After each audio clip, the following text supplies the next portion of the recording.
Let me see here. I think we should be okay.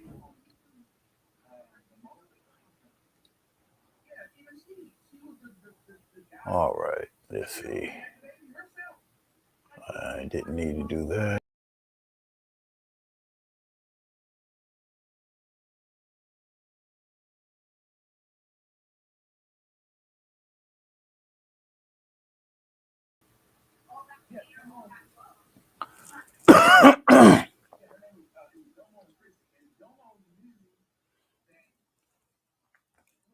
Hey, Sonia.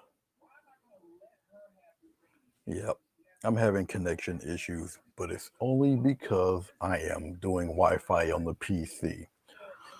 I went to go get another longer uh, cable, but the Walmart I went to didn't have it. So,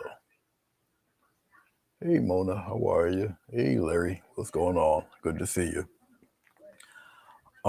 Obviously, I did part 2 earlier today. I went to watch Doris and steer the pot over there and act of playing fool. It was fun. And now I believe we're just going to finish off the cabin. I was explaining about perspective, and we still are. The majority of the painting is already done for those who haven't seen me do part 2. The cabin is the only thing that's left. All right. And if you notice, the cabin is pretty much the same color as the rest of the background because that's how I did the example. I did not block anything off. The background was already there on this sheet of watercolor paper. So we're just going to use the color. We'll probably maybe use it to our advantage, more or less. All right. So everything that's important to this cabin has already been sketched in. It's in marker. All right, and we're just going to get right on to it. The first thing I am going to do is I'm going to darken in just to help with the perspective and give this cabin more depth. In the windows and the door areas, we're going to block them in. All right, so we're going to take this little teeny tiny brush and I'll get a little bit of blue, get a little touch of red. We'll mix it in there, get something pretty dark. Now the blue that I'm using is extremely dark blue. All right, so we're going to get a very deep purple. But this purple on top of what you see here, this maroonish color, it's going to almost appear black. All right. Tamsart, how are you? Thank you. It's good to see you guys. Appreciate you stopping by. And we're going to start right with the door. Now, if this is too far away, I can bring it in a little bit, and hopefully we won't have the same mishap we had earlier today where my whole camera just flopped over. It was funny though. Now, we're going to once again just give a little bit of depth into them. All right. And I might actually place windows in this cabin. Even though the cabin is a little, I've drawn it that it's a little bit run down. I'm using a very small flat brush. Now, of course, it's not far away, so you can see the perspective circles over on each side of the board. But I'm putting the interior framework of the windows according to the direction of the side of the building and where the perspective lines are. All right. So the darkness I'm putting in here will represent the left and the right side of the corresponding sides of the building. All right. Once again, once everything gets painted in, you'll see what I'm talking about. There's a door here on the side. We're gonna just sketch a little bit of shadow in there. Okay. Even in the windows, try to don't neglect anything.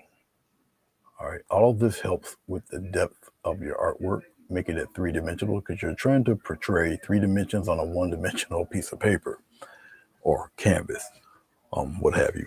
All right.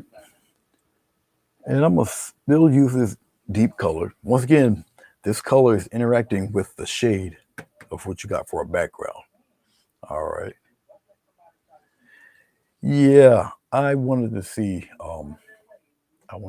Doris do her thing, you know. So I could have continued on, but it may have skipped into the time for Doris. And I've been known to do that. I'll take a little bit of a break and then I'll continue on. So yes, I have been known to do such. Now this maroon will look black because of the reddish maroon we have here on the paper. All right. So that's why you see me do what I'm doing here. Okay. All right. We're gonna go on the other side. There's the awning on the other side. There's a little lip right here on the extreme left side. We're gonna paint that red in just like that. All right. So as I'm looking at it and I'm speaking to you guys, I'm catching. Oh, the light side will be here. Okay, the shaded side will be over here. All right. Okay. So I'm once again just looking and checking things out, making sure it's all copacetic there. Okay. I guess I can play around and add some windows. And maybe I'll make cracks in the windows. We're taking a little bit of this blue. All right. We're going to take some brown and blue. It's going to make a weird kind of a gray color there. I'm mixing it in there and just get a little touch of blue or a little touch of brown here. All right. A slight bit of white in there. It's giving me this blue gray. This is perfect for a window. Okay. Well, those are fun to do.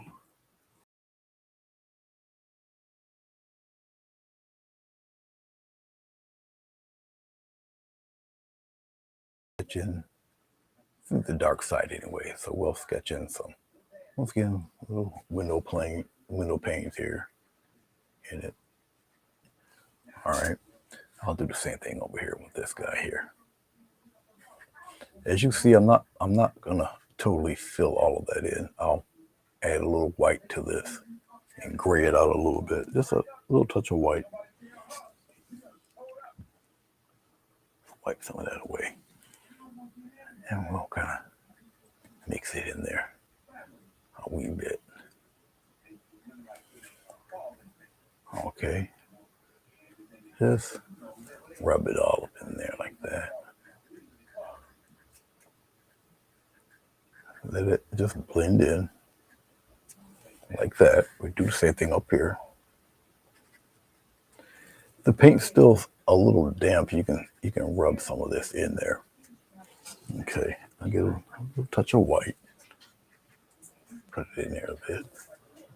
And just be mindful of your corners and your edges. Okay.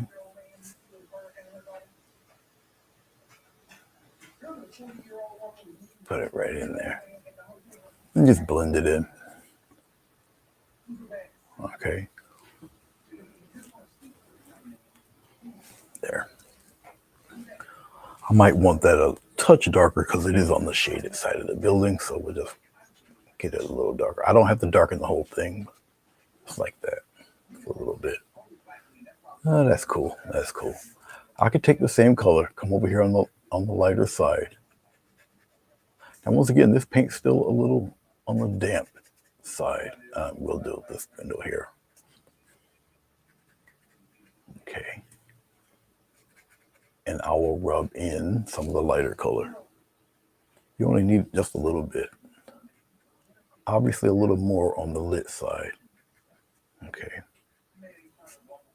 Not trying to get it all super perfect. Reflections usually aren't. All right. Just a little bit there.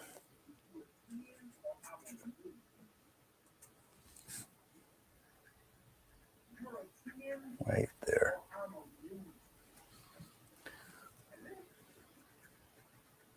Put it in there as close as possible. All right. A little bit more of the dark color. All right. A little touch of white. Just a little dab of do ya, just like that old hair commercial. Okay. As you can see, it gets nice little blends going. Just like so. Little pinch of white. I'll wipe most of it off. I don't need too much. Okay. There we go. Something like that. All right. Okay. Now I can add, let's take we'll take a script liner. We'll add some cracks in there. We'll maybe put a couple of broken panes in there. So we still got a little bit of that blue. I'm just adding touches of red in it, make it nice deep maroon color here. It will appear to be black still, but softer black. It won't be as harsh. I'm going to use the extreme tip. I could probably bring that in a little closer to you guys. Okay.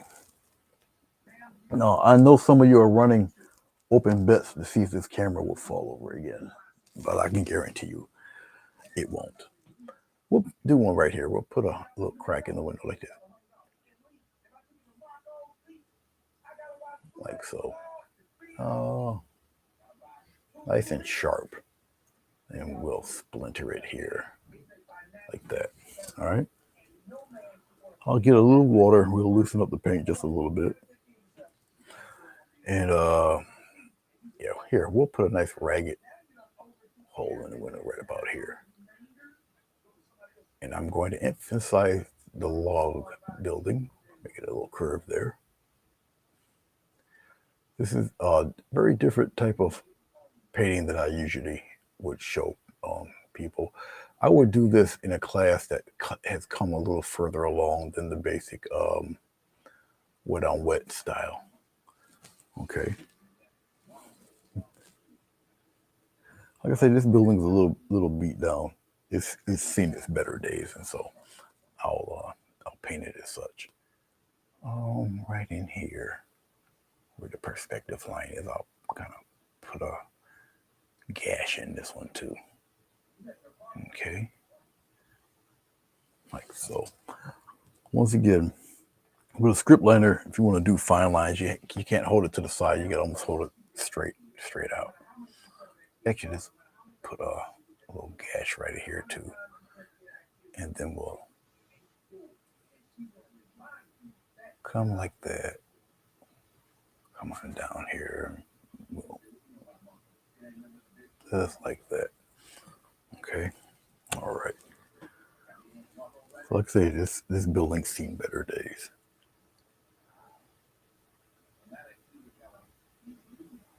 It's good to see you guys. Here, let's go on the other side. Even though you cannot see, well, you can see this side up here. We'll put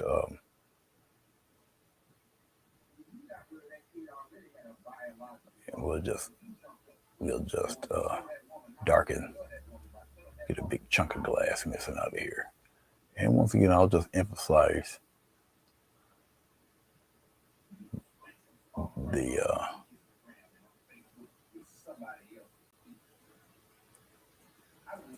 I'll emphasize the logs. It's pretty warm in here, so the paint will dry faster, but a little touch of water reactivate it. And I can use looser paint here. It's no problem. And I'll extend the crack right to the corner like that. And maybe here on the side like that. Like maybe we'll keep that one window intact. Oh no, we got another one over here, but we'll keep it intact. Or I can just put a hairline crack in it. Doesn't matter. I'll kind of do it this way.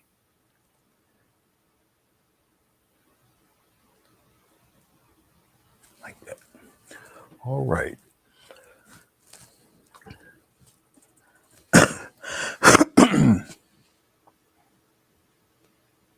Go back into this dark color here, and we'll put a little more lit windows over here.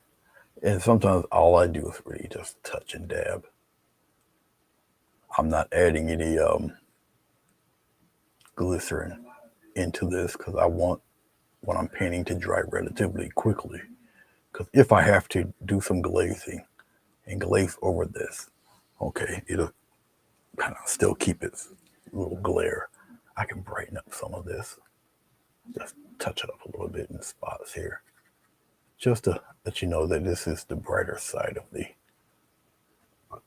of the building there. Okay. Okay. That's not too bad. Thank you, Tim's art. Like I said, this is a little different than what I would normally do. All right. Let's do something with that roof. The roof can be pretty fun. We'll do something a little different with the roof too. We'll do something a little special there. I rarely do a lot of detailed work on the roof, but we'll do it today. The roof, we'll have it look kind of grayish. We'll just come in here like this. All right. We'll add a little brown, a little white. All right. A little more white. Now, you got to keep in mind that white is extremely opaque. Okay. Extremely opaque. Let's add a little more brown in there. All right. Okay. Trying to think if this should be enough paint. Yeah, more or less it should be. More or less. We'll block it in like I do everything else. We'll block in this. Now, when you do the roof or any part of the building, be very careful. This one's a little run down, so if you kind of go past the lines, I understand. Okay. I'm going to try to keep it as close to possible and get rid of that black marker line as much as I can. And it comes, like I said, it looks like it's had a bite taken out of it. And we'll paint it as such. I got a little bit more paint on the other side of the brush. I just flip it over a little bit. I'm concentrating more on that edge where I'm by the leading edge there. I'll tap and get as close as I can because I'm using a brush way too big for what I'm doing. But if you run into something like that, you just lightly tap it there.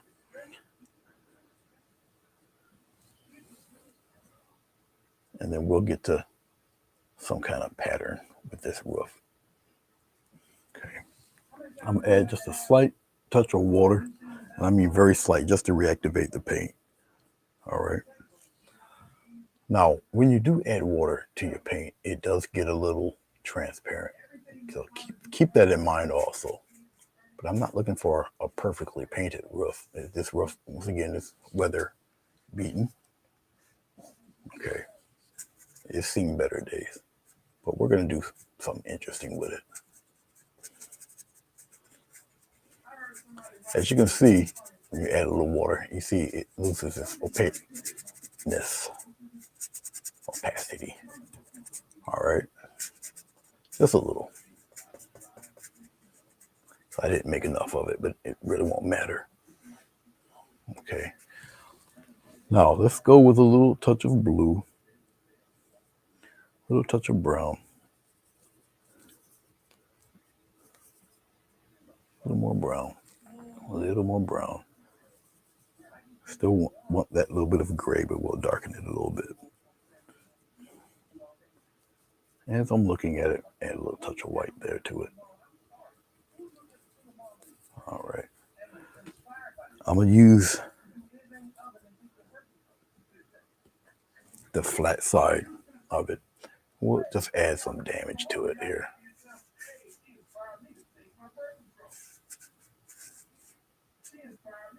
Come right up to the edge there.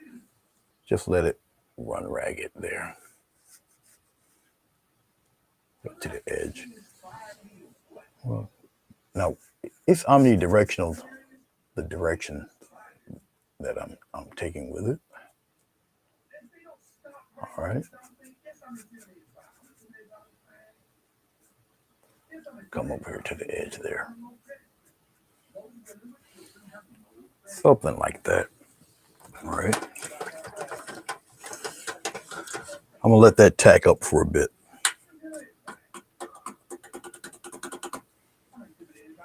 Multi-perspective, yeah, it is.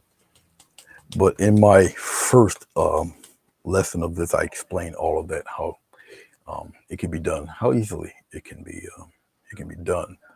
Okay. All right. Okay, we still got we got the other side. Let's get a little bit of white. We'll come in here. Okay. I'll add a little brown to that. All right. This part right here.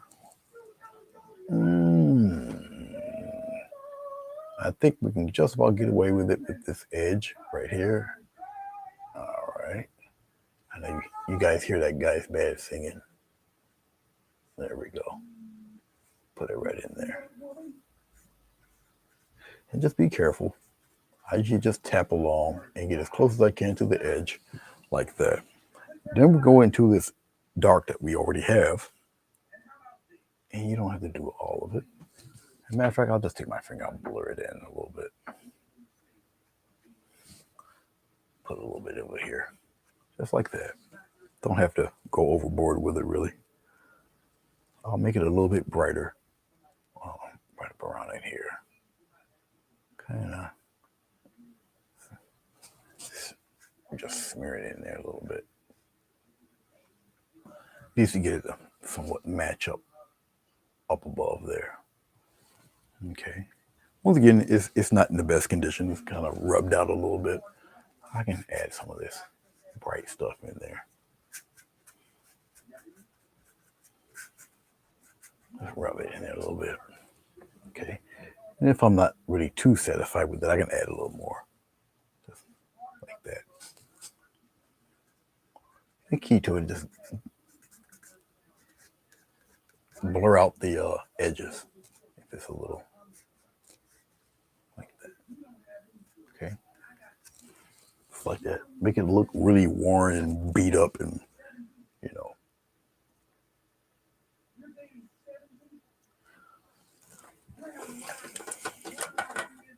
All right.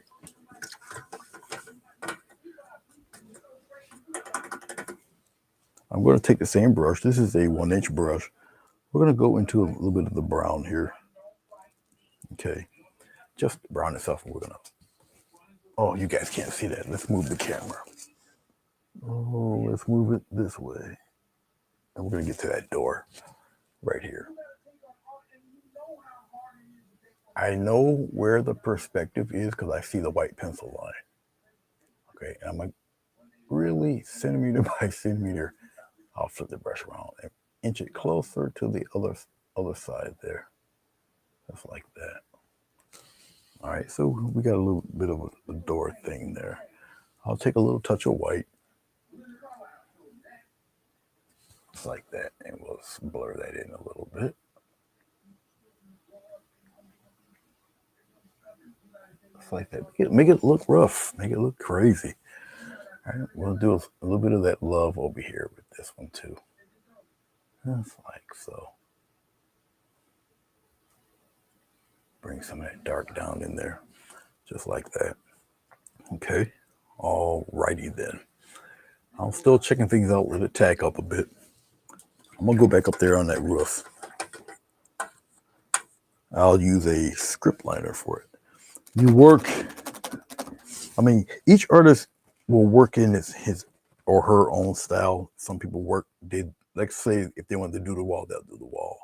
Maybe they wanted to do maybe the doors and windows, they'll do the doors and windows. Everybody got their own little method, okay, of how they work through this. All right. Okay. Let's get a little water. I'll mess in this stuff here. I think I can get it a little bit. I want it maybe a little darker. Let's add some more blue. Let's add a little touch of red in there. All right, no glycerin. It's just the water itself. All right, now you see the color difference there. All right. All right. All right, let's go up here. Tin roof. We'll add some. Well, let's move it back here. I gotta be mindful. All right. So up in here, we'll just make it some kind of tin roof. We'll get the wrinkles and the crinkles in there like this.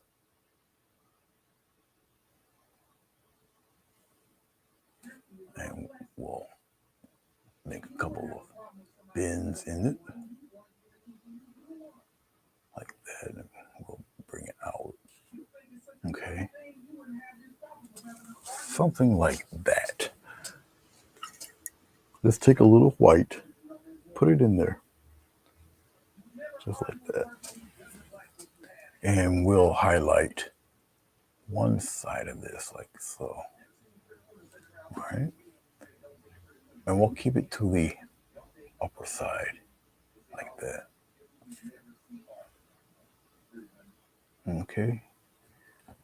And we'll put it on the upper side up there like this. All right.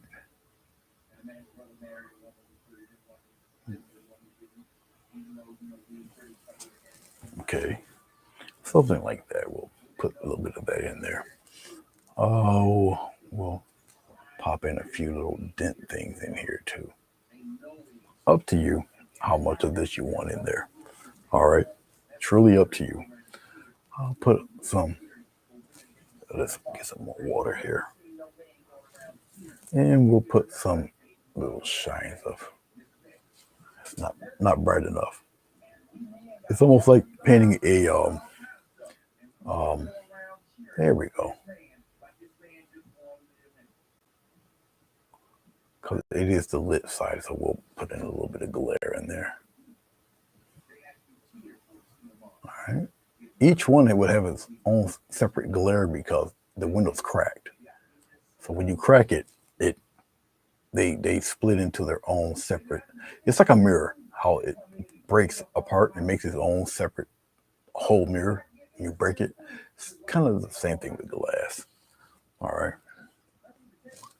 Yep, you guys can see me over here. All right. Remember, it's the lit side over here, so you can get away with a little bit of that. All right.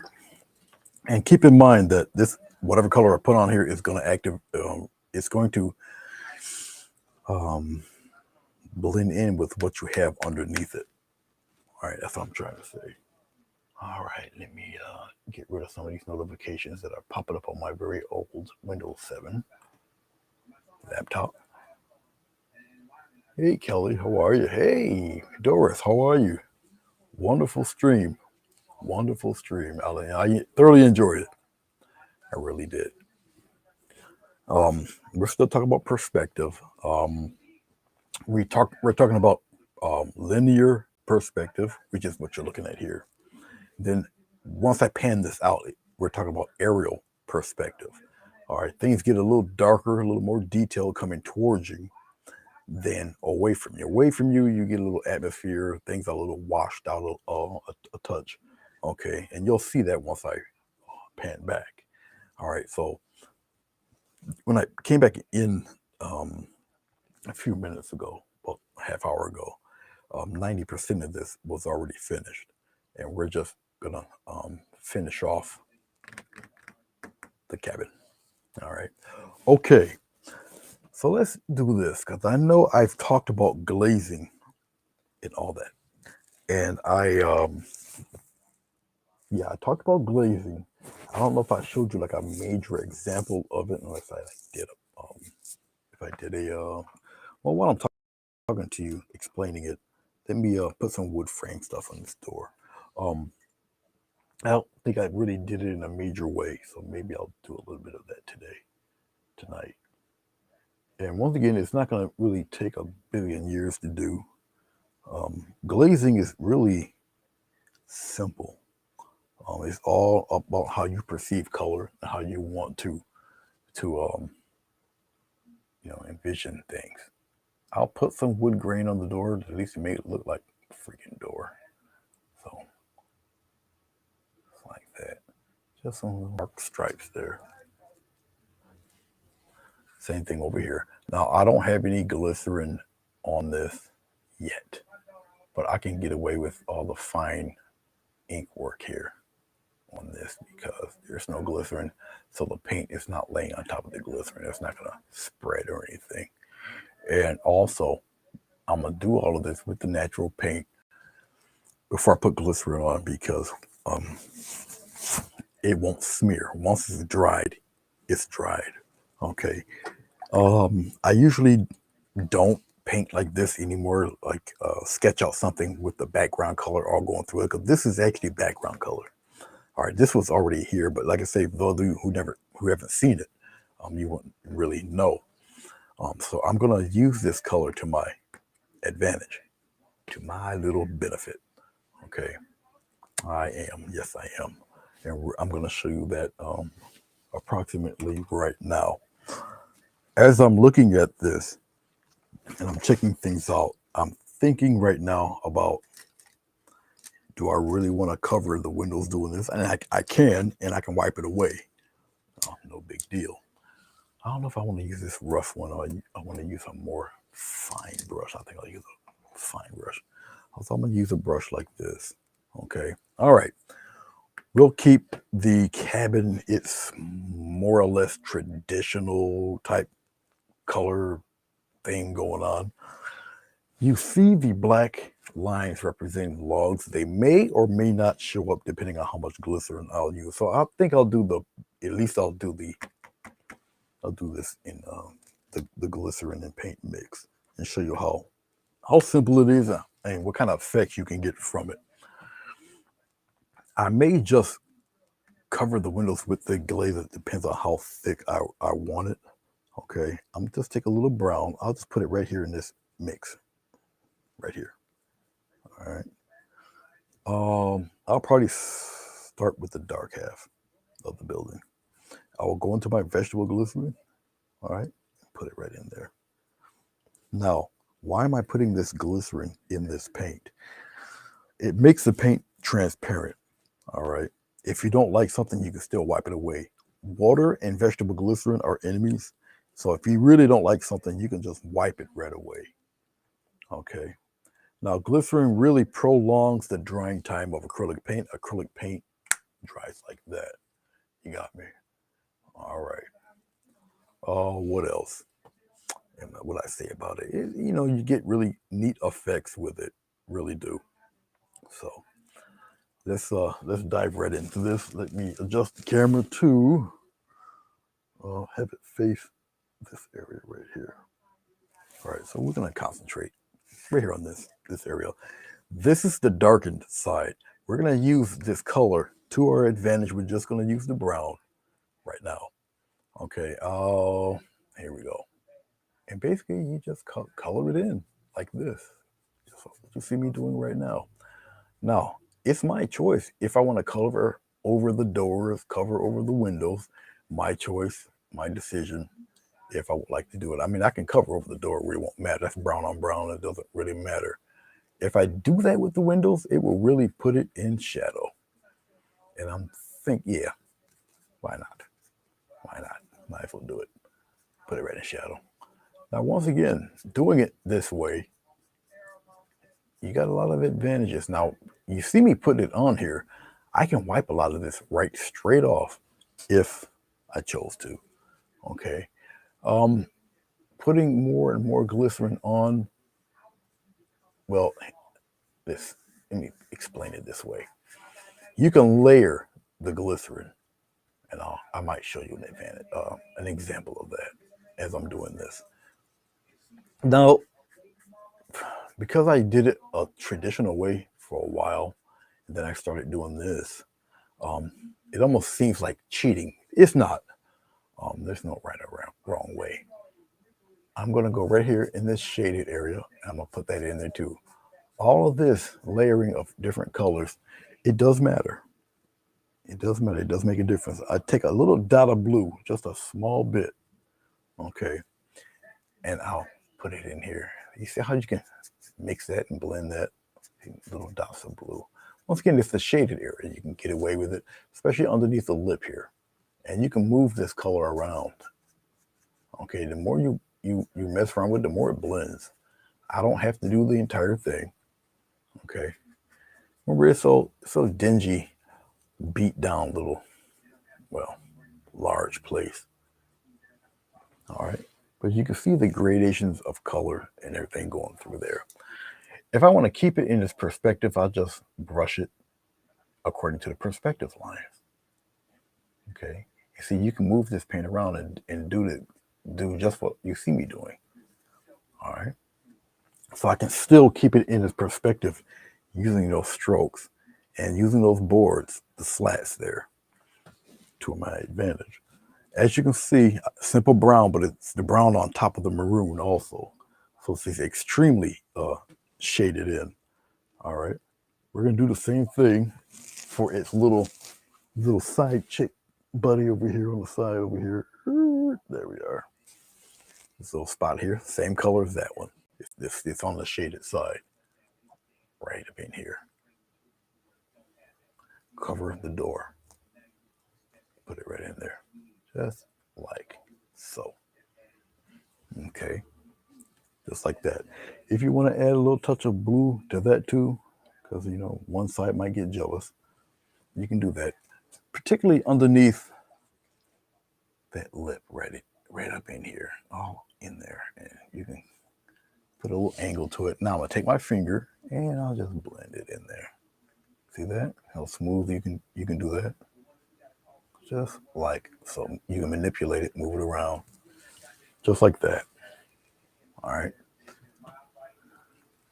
And I'm gonna use the lines as a guide and still keep it in its perspective, just like so. You follow me? All right.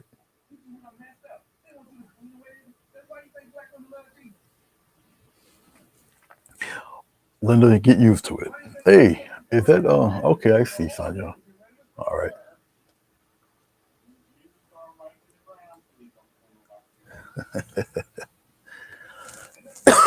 The fork jokes has infiltrated over on this side. Okay. So what are we going to do with that light side? Well, I can take a little touch of yellow and we'll put it right in here. All right. Don't use too much white because white, the properties of white is very chalky. All right, be careful. White is chalky. Okay, now you see it's a little on the greenish tinge side, right? But let's see what it looks like against this. We'll do it over here on the smaller area. So we'll move it over. We'll take a good view of the side check over here on the side and see what it looks like here.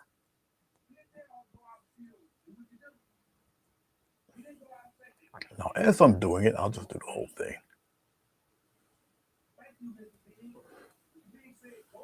Actually, I have an idea, but we'll wait and see. I do have an idea now. Let's see. I have an idea.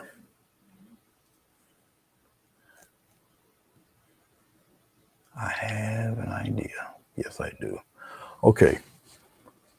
Pretty cool, but I still need it to match a little bit more. I do like the color.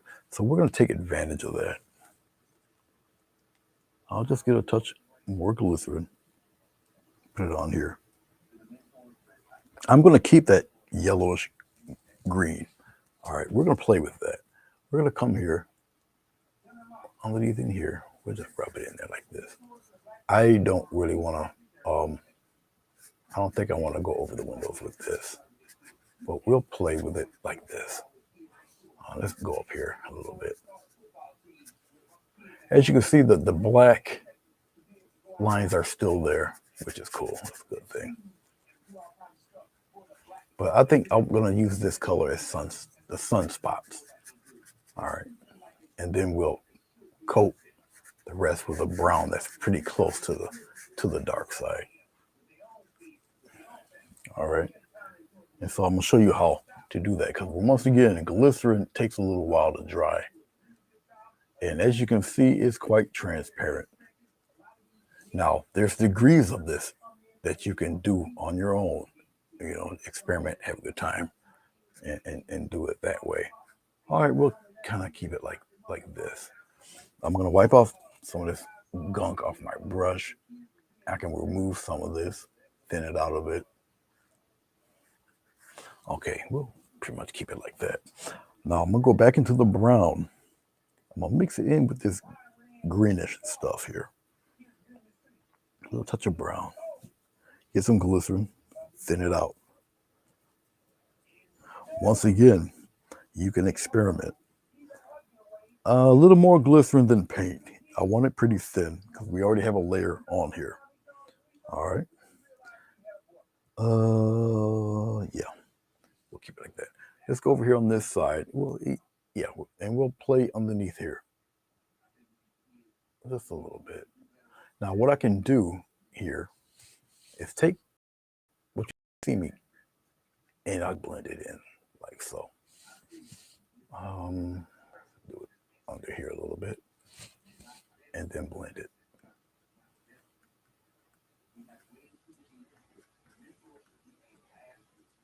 And I'll keep doing it till I get a shade that's cool. So I'll leave it alone. I'll go back. I might need to put more brown in it. Deepen it up a little bit. And we're going to use this, do it in sections. Definitely underneath here. Now I can take this brown and go right above the glass because now it's shadow. And I can just deepen it here. Right under here. I can deepen that.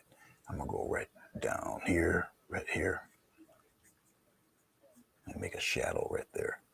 And just take my hand and just blend that out. See, you blend the edges out. Okay. Come down here, drag it out a little bit. Just like that. I can bring that down a little bit, like so. Don't want to take out the glare of all the window. But see, I can bring that. Like that. And I'll still go in the direction of those slats. Like that. All right. And we keep the sunlight in certain areas. I like that brown. So let's go back under here to the side cheek right here. And we'll deepen that. Actually, we'll go the opposite direction. We'll just kind of give our half shadow there. And that's what we're doing. We do that. All right, let's take that same color. We'll take a little touch of glycerin. Same color. Where am I going to go with this? Well, the shadow side. Let's move this up. Let's get this out the way. Let's go over here. Now, you see this area right here? Let's slide it the other direction. Okay, let's move it up a little bit. I better be careful. This is how I had the accent the last time, but it's on there a little tighter. Right here. Now, it's already in perspective for you, and you just follow it along. Follow it along. This is your shaded area here. Just like so. See that? Instant shade. See that? You still see your details and well, you can't see it because of the shine of the light, but you'll still see your details and all that stuff going on in there. Let's make, I'll use this. We still should be dark enough. I'm going to take this and we'll add some shadow here from the house on these bushes back here. Just like that. And you just rub that right in there. See? Got a little darkness in there. Put that in there. You don't necessarily have to use brown. You can use blue, purple, whatever, red, whatever you see fit. Okay. Let's add a little, well, let's hold on for a second before we do that. Here. Let's go down a little bit. That breaking up you see is the Wi-Fi. It's not, my computer's not hardwired in. Okay. All right. Right here at the water's edge. All right. You can come in here if you would like. You can darken up some of that. Like I say, you don't necessarily have to use brown. You can use another color if you want, or you just add the blue in this. Up to you. All right. If I use a little touch of blue, we'll put it in there like that. Let me get a little glycerin there. Be very, very, very light with it, because you can take it and stretch it. All right. So I'll come here, add a little bit of that blue, like that, and just fade up with it. See, I'm just destroying that hard edge. You don't want a hard edge. See that? A lot more gentle. Okay, and it adds so much depth to your painting. Do the same thing in here. Just like that. All right. Get rid of the top. Smooth out that top a little. All right. There's a shadow here. So we'll just make this generally darker. Right up in there. Just like that. You don't have to do the whole thing. Okay. Because the sun is hitting from over here. Oh, you can't see it because the whatchamacallit is anyway. Let's bring that down. There. All right, the sun is hitting from over here. Okay, so anything over there is pretty much subdued. All right. I'll probably start to pan back, maybe. We got one more thing. Now, this is really up to you. We can get away with this a wee bit. Let's take a little brown. That's a little bit brown and some glycerin. All right. Up to you if you would like to do this. I'll do it because it's kind of fun. We could put a little bit of, we'll put a little bit of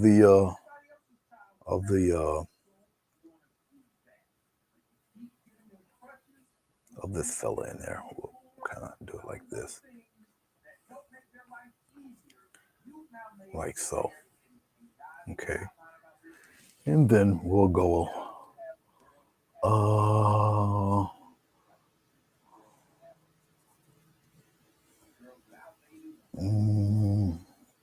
we'll lighten it up a little bit.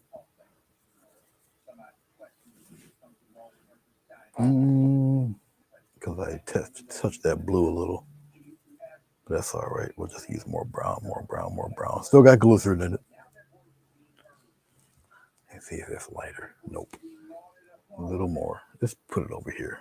Lighten it up a little bit. Just be careful. Because once again, it's very, very, and we'll come in here like this.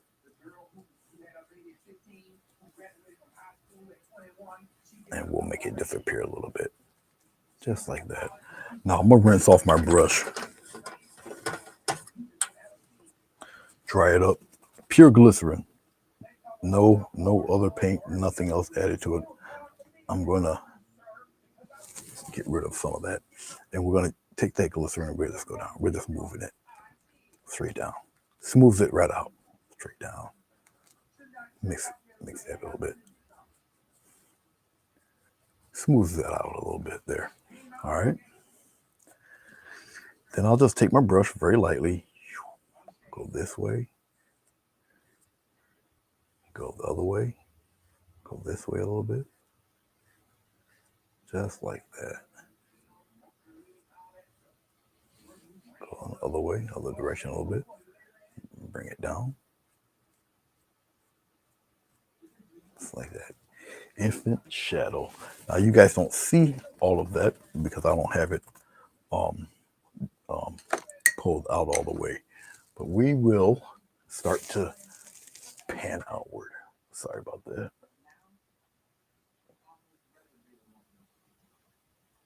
All right, so you guys start to see it a little bit better. Let's pan it out. Now you guys see somewhat the whole picture to me. I think that should be all right. Let me see. Yeah, it's gonna be as big. All right. Let's make this disappear. Totally. There. Got to pan it out a little bit more. It's a pretty long, it's 18 by 12. All right. And of course, when I pan it out, I have to focus it a little bit more. Now you kind of see the whole thing. Okay, now that I've done that, I can brighten up a few things that I may have painted over. And when you do it, just be careful. Because remember, this paint sits on top of that glycerin until the glycerin dries. All right. So I'm just taking a little bit of paint. I just want to emphasize those straight lines. Again, it only takes a little bit.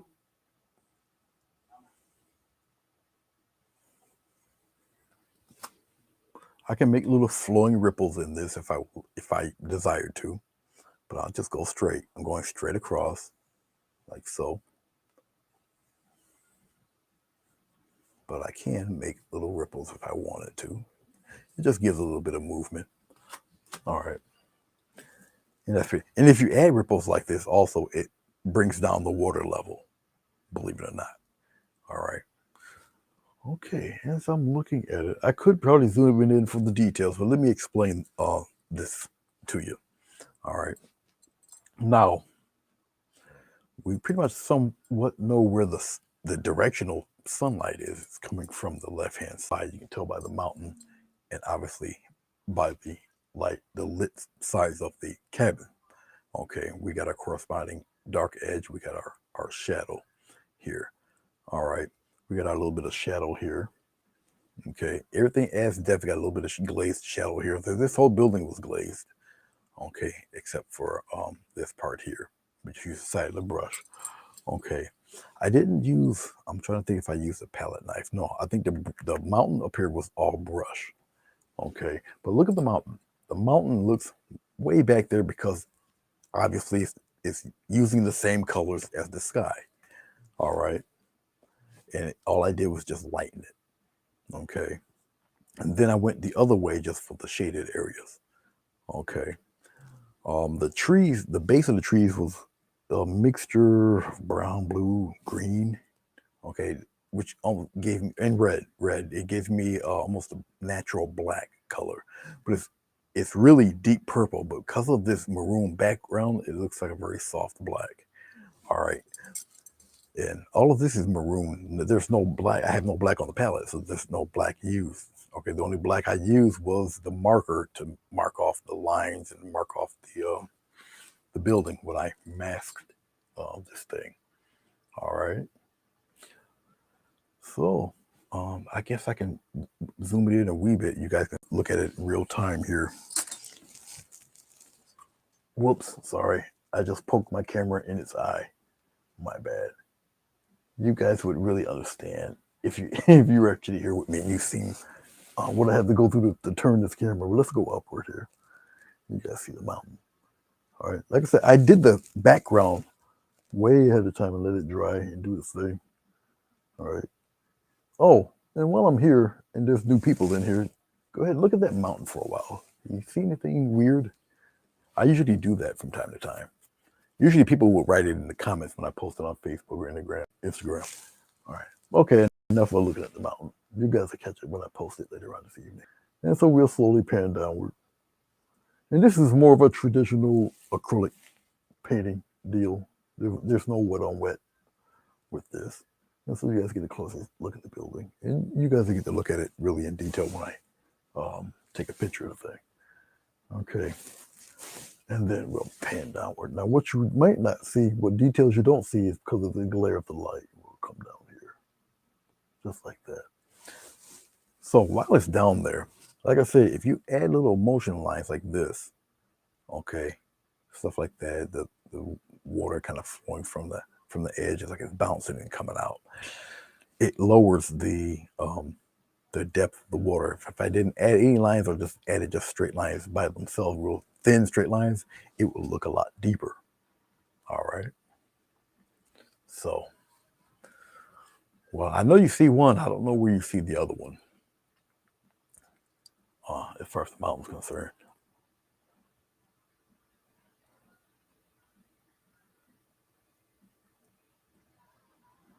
Thank you, Fatima. Linda. Thank you, Doris. And Mo, thank you. Hey, Kelly. Hey, Shane, how are you?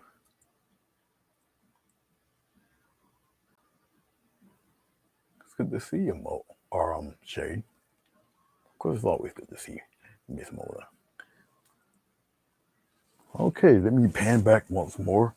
I could show you what it would look like in a frame, more or less. I have to pan it way back, though. Like that. Maybe even further back. Let's see what it looks like. Yeah, I had to pan it back further because it's so tall. I usually, yeah, we're straight enough. Touch it. I have a touch screen for the focus. I have to do manual focus like that because if I did automatic focus, all it's going to do is this all day. And I don't want to put me through that. And I definitely want to put you guys through that. All right. This one, I recently bought this frame. It's a glass frame. I have to be careful. But if it was in a black frame, it would more or less look like so. All right. It's a raised frame, so it's not going to touch the painting really. But it would look like that. Okay. So that's what it would look like, more or less in a frame. Okay. I wish I had a frame this size in another color, and you guys would see it. Probably a brighter frame would be better with it, or some kind of lighter wooden frame. But because of the length of the paper there, all right. But you can buy frames for just about any size. I don't have anything else near this rectangular length to show you. And let's zoom back in there. Get a little closer for you guys. And in focus. Let's touch that. There you go. All right. Well, there you have it. I gotta, believe it or not, when I take a picture of this, because of the glycerin so reflective, I gotta find a spot in the house to take a decent picture of this thing. I can take well, I got to shut off this light. My iPhone is good for taking photos like in low light, so yeah, I should be able to take a pretty decent picture of this. So let me.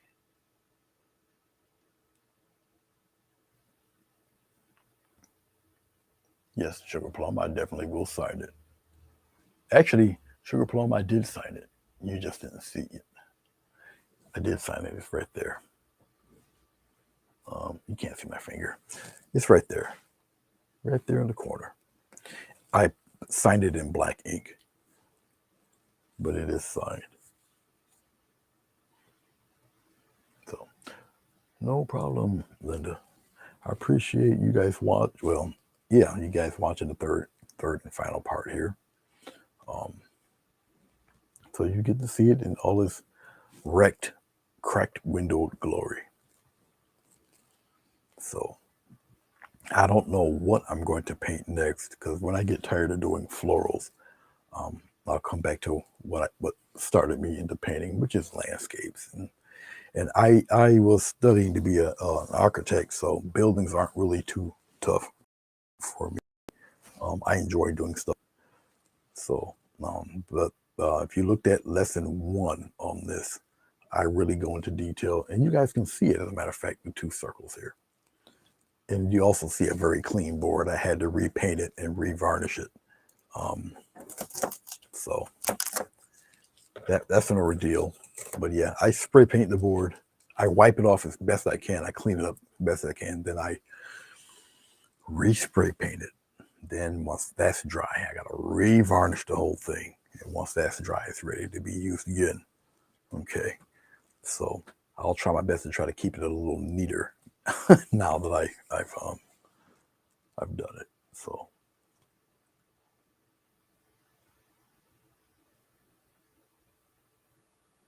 oh yeah, I showed a little bit of love.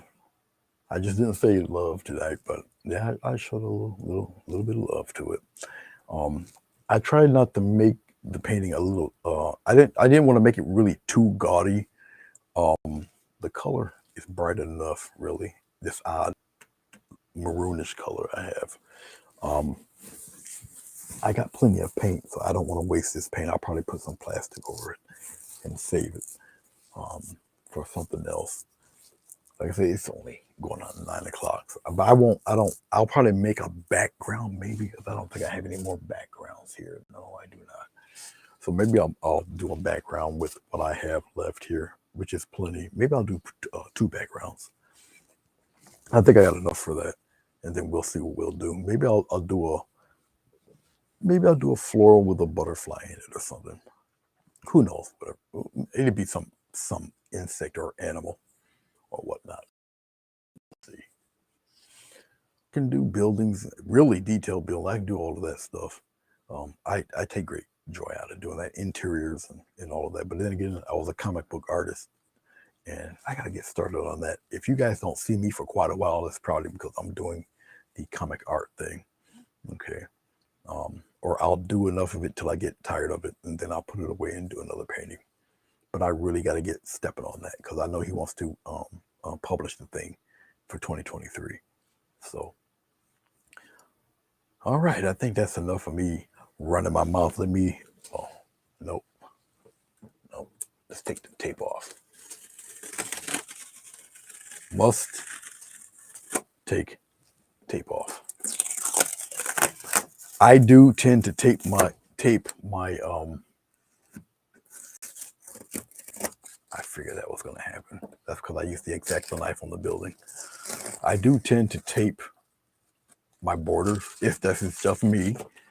It's not a wrong way or right way. I just like it my own self, because it just looks a little more professional. But that's just my opinion. All right. I have done paintings without the use of a border. So it really depends on you as an artist, what you really prefer. Okay. But that's what she looks like. I like the sharpness of it. But usually when people buy them, they're going to slap a frame on it anyway, but it still gives them a little bit of room to put the frame in so you get more picture. All right. So.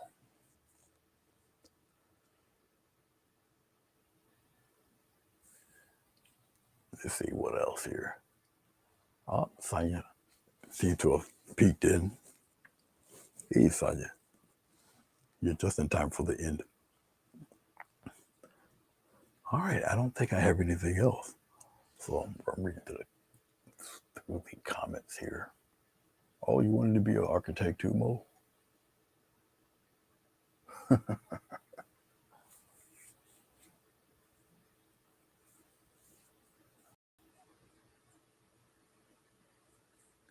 And pencil fork.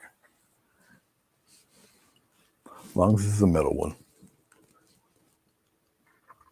With the wrapper, of course.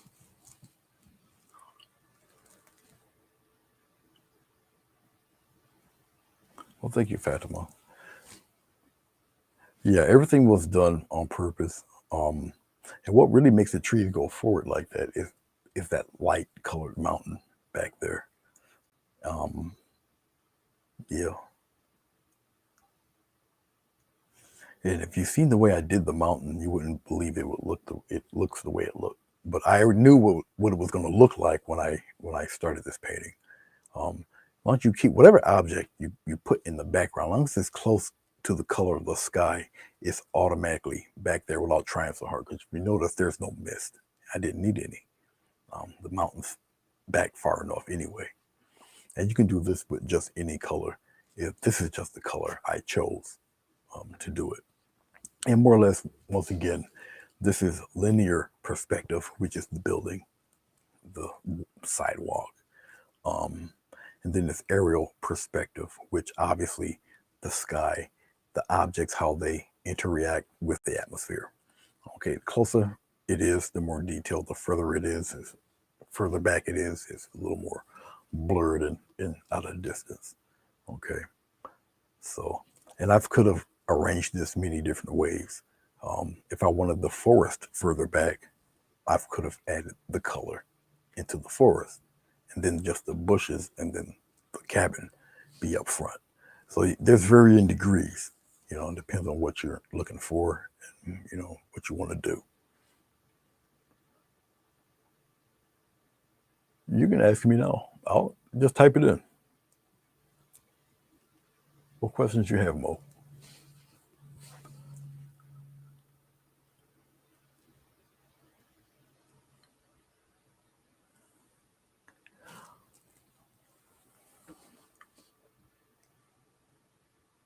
If anybody else have any questions. Thank you very much, Doris. Like I said, I enjoy yours. I could never get that thumb thing straight. You guys kill me with that. I probably do it crooked anyway. That's I had to study your hands just to see how that. Yeah, you know, I do it like a guy with palsy. I can't do that. So, but yes, I pay attention to everything. You have a great group of people there, Doris. You know, very nice. Sonia's people need help.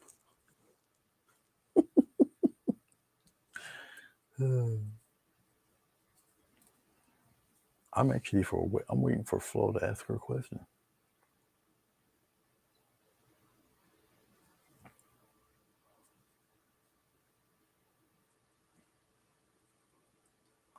Well, thank you, Doris. Appreciate you.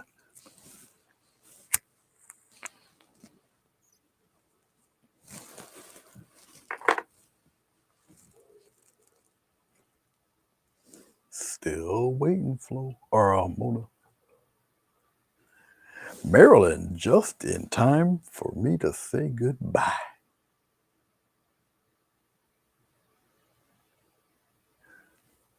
How you doing, Marilyn? It was really me blabbing about color and about glazing. Oh, the thing about glaze, also, the warmer your room is, the better. Okay. If your room's slightly cool, it's going to take that much longer for the glaze to dry if you're using um, vegetable glycerin. It also depends on the ratio of the paint. Okay, that makes a big difference. But because I use the glycerin as a glaze, because it's great to use as a glaze, obviously there's a little more glycerin to paint ratio, so it's going to take a little bit to dry.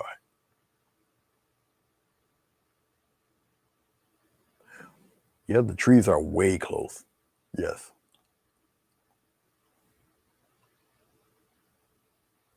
Oh, Fatima, still cleaning glue.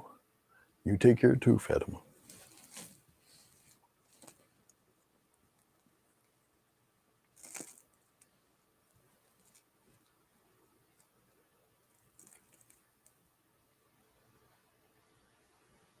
You're having an issue with the tallest tree being almost as tall as the mountain.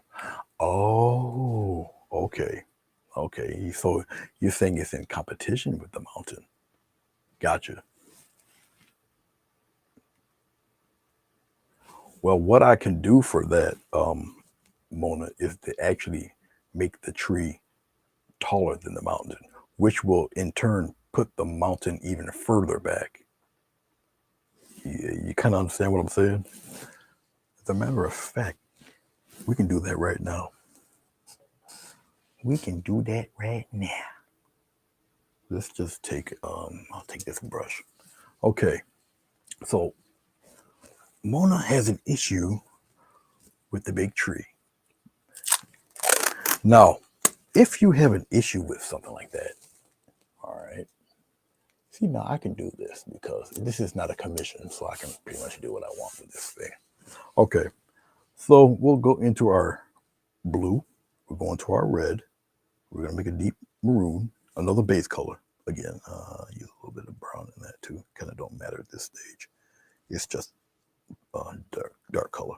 Okay, so King Tree here, it needs a little more steroid growth, Mona says. Okay, let me take my light up above and put it up higher so I don't smack it. Okay, in order for it not to really compete with Mr. Mountain back there, okay? Okay, no problem.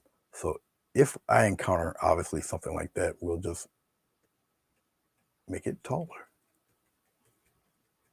and we'll out there because he's gonna have to be a little bigger, like so.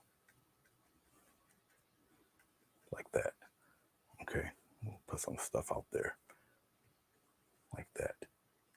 Big old king tree. We'll make him a little thicker up here too. He's continuously growing. All right. You know, people on steroids, they just don't know when to stop. So he's growing a little bit like so. All right, there. Now we got giant monster tree. Okay, I'll get a little bit of white.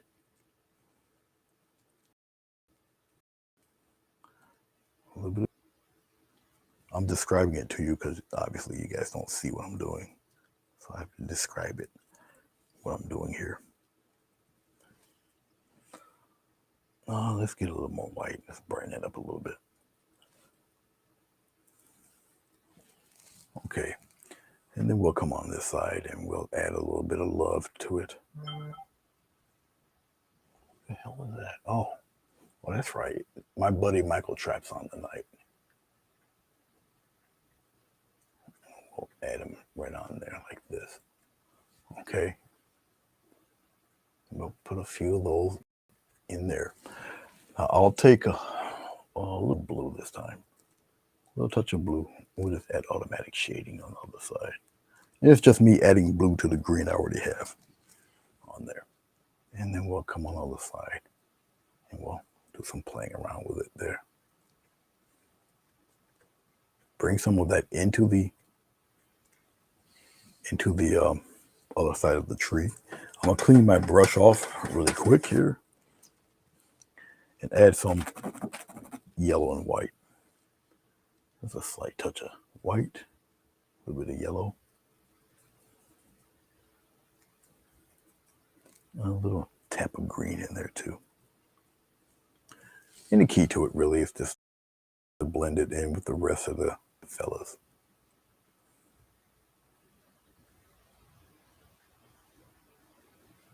Pop some of it in on the inside a little.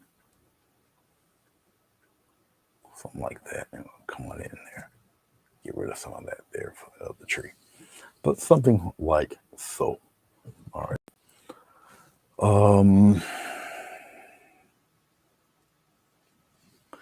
And it actually kind of seals the mountain in there. Okay.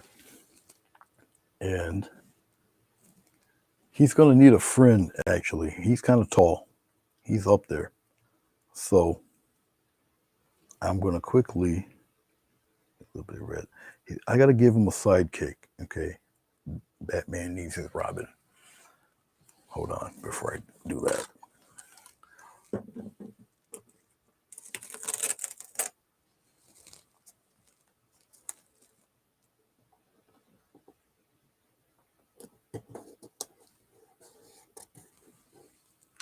Batman needs his Robin, so we'll put one here.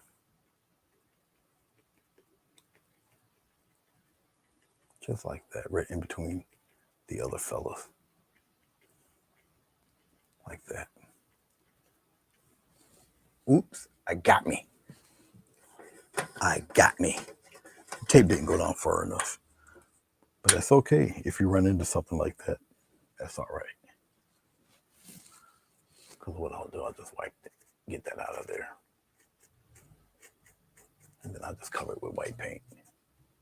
But she'll be all right. Just wipe it up. Okay. Matter of fact, I can start that right now. While it's here, I'll just mask it real quick. And I'll let it dry. And I'll do it again. And it'll cover it. Okay. So we'll go into what we here. Just that weird greenish color. And we'll pop it in there. Boom. Just like this. See how quickly you can alter your painting? All right. That fast. You can alter your painting.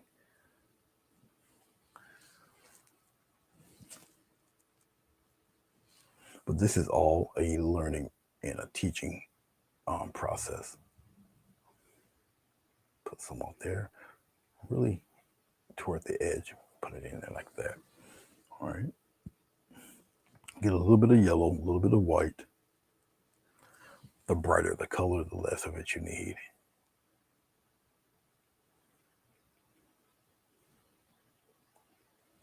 just like so. All right. Okay. So you got one Joker that's like right off the page. He's way up there. And then the other fellow there. Now, that second tree is just about as tall as the mountain, but because you have the thicker other tree in front of it, there's not really a competition. Okay. And it now pushes the mountain back even further. You follow me? So now the mountain's way back there in the distance because you got now a larger mass of trees thanks to Batman and Robin over here. Okay. And let's take, we'll take this brush. Usually I'm not really too concerned about this. We'll just cover it up. See, you give it a chance to dry and just layer white on top of it and more white and more white and more white and it'll go bye-bye. All right. So I'm not worried about that. That's no big thing. I just didn't use enough tape. All right. So now you know about correcting things, adding things. Okay. Yeah, if you have a question or something doesn't look right or whatever, just talk to me. Okay. Every artist they're different, you know. So if something is a little wonky to you, you know, let me know. What do I think about the line space at the bottom? To me, what do you think about the line space at the bottom? To me, I see too much straight. Oh, you're talking about this? You like the curve, if that's what you're saying.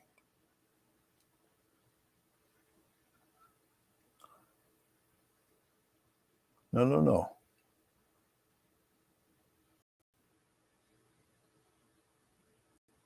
Oh, yeah. Well, the mountain being further back, that I don't mind.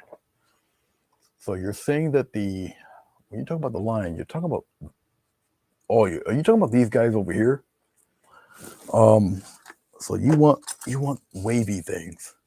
Ooh, I gotta clean this palette. Hold on. Let me do this. Let me pop him back. Oh, you're way over there in Mars. Come back over here where I usually. Oh no, I can't. I keep you up here. Okay, there's a lot of gunk here. I gotta get rid of here. So Mona is talking about the lines there. So she likes the wavy things moving around back there. I just got to get me a clear path of color here. Okay, let's drag that out real quick like that. So what she's talking about, I believe, is this stuff here. Okay, so it's a little too straight for her tastes. So what we'll do is, here, we'll start here. We'll take it right here and we'll just add a nice little curve to it like that. Okay. So she wants curvy, flowing things going on. Oh, and I'll just do it backwards. I'll just do it like this. Come here and just match it up that way. This is what she's more or less looking for. She wants the wavy stuff like that. Kind of bring it over there like this. Now, making the wavies here like this, obviously it's going to give you a lot of movement in your water. And yes, it is all in the artist's eye and what they see and what they perceive. Okay. So she's looking for things like that. All right. Which is fine. Like I say, is just making it a lot more action in the water. I'll put it over here by my name a little bit and curve it. Just like that. All right. So she's looking for movement. You got me. Like I say, if I took this and made a sketch of it, black and white sketch on canvas, and then each artist painted, okay, yeah, it'd be a cabin with some trees and a mountain, but each artist will paint it differently. Okay. shadow. Oh, yeah, I can shadow the lines. Yeah, I could. It will make the water look. Well, actually, it would make the little waves larger or deeper. Okay, because once again, it's funny how doing little details like that will make the perception change with like shadows in that. I'll have to bring it closer to you for you to check it out and see what I'm talking about. Well, I have to sit back. Now I'm over 6 feet. This camera, I don't know, maybe it's about 4 feet or so. I'll bring it up that close. 4 feet away from me. I got very long arms. Okay, we'll bring it there. The last time I did this, it was a total disaster.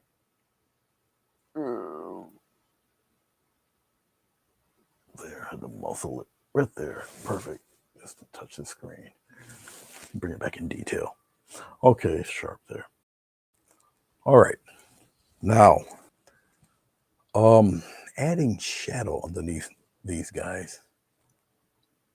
Careful.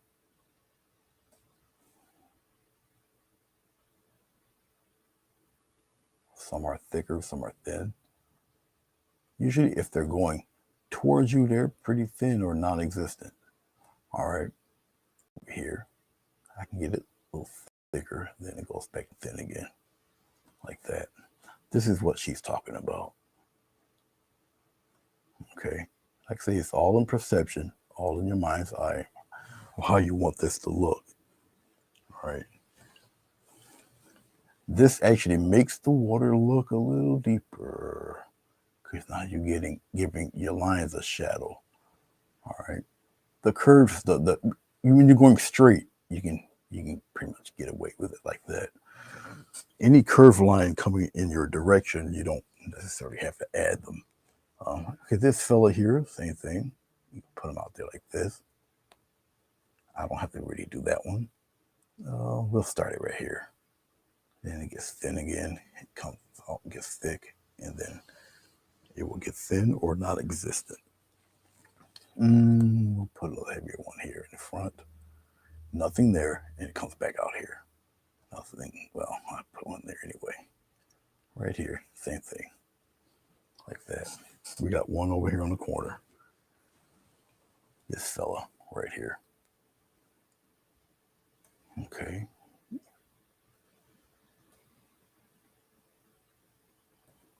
So does this mean I got to give Mo a credit in the post? But something like that. Which once again, it makes it raises the level back up again.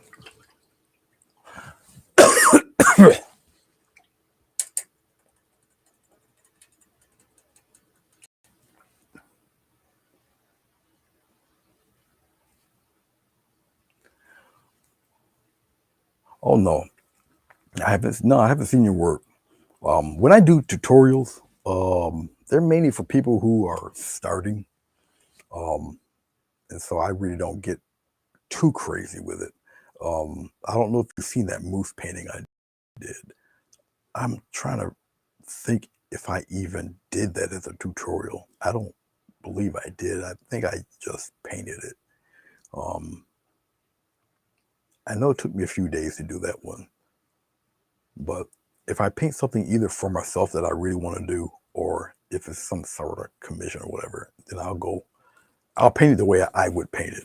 But when I do it for a tutorial, I do different steps and different techniques to show people that they can achieve the same thing also. So it's a difference. So when I do it either for myself or commission, than when I show people. Okay. This painting is a little more detailed, a little different than, let me get rid of this again, than what I would normally show people. All right, now if I pull back, I'm gonna have to go back up again. Something like this, and of course, straighten it out like that. Let's pull this guy back a little bit there. I know it. You guys are probably being shook around here a little bit, but sorry about that. Like that. Let's press that. Okay, we're back again. Okay, so we're back again. Oh, I think we're pretty good. I don't really need this light to shine on my face. All right. So Mona needed some detail in her waves there. Okay. But yeah, because I mean, if I really wanted to be extremely detailed, I could have got a really, really fine brush and did little curly things all in the grass and all sorts of stuff like that. But I'm also on a time limit. My videos tend to run pretty long, you know. So, but yeah, I'm trying to think if King Jives, the moose, if I did it as a tutorial. I'm trying to remember. I don't remember that I did or not. God, I don't remember if King Jives was a tutorial. And then I did an American Eagle with a mountain in back of it. That one was a tutorial, and that one is pretty detailed also. Some of my animal stuff usually is, you know. So when if I don't, I'm trying to remember if I ever painted a tiger online. I don't believe I ever have. Um, yeah, I don't believe I ever did. But you know, if I do something like animals or whatever, yeah, that's going to take a minute. That's going to take a little while. Um, you really can't have to do animals. So, yeah, it'd take a minute. What did I do? A heron? Whatever I did with that plumage and thing, that was fun. That was cool to do. You know, you have to really take your time to do animals. You can't have to do them, of course. Okay, Doris. Uh, that's all right. Mo, it's all good. Yeah, that was Sonia's fault. What was I gonna do? I was gonna do 3 roses and hydrangeas surrounding the roses, and Sonia mentioned skull, and when I looked at it, yep, it was a skull. So I think I did hydrangeas in a skull face or something like that. I don't think I have it hanging on the wall, but yeah, it's a skeleton face. It's a skull with hydrangeas. Yeah, it was Sonia's fault. It was during the live. Yeah. Yep, she altered my whole damn painting. As soon as she said skull.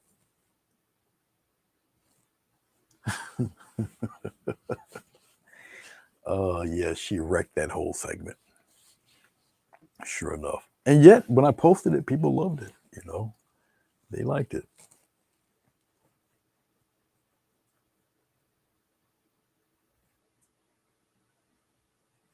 Hey, it matters. Hey, yeah, the skull. The skull was great. I'm trying to see if I don't remember. I don't know if Mona ever seen King Jives. I think I can pop King Jives off the wall. This one right here. It's a big ass moose.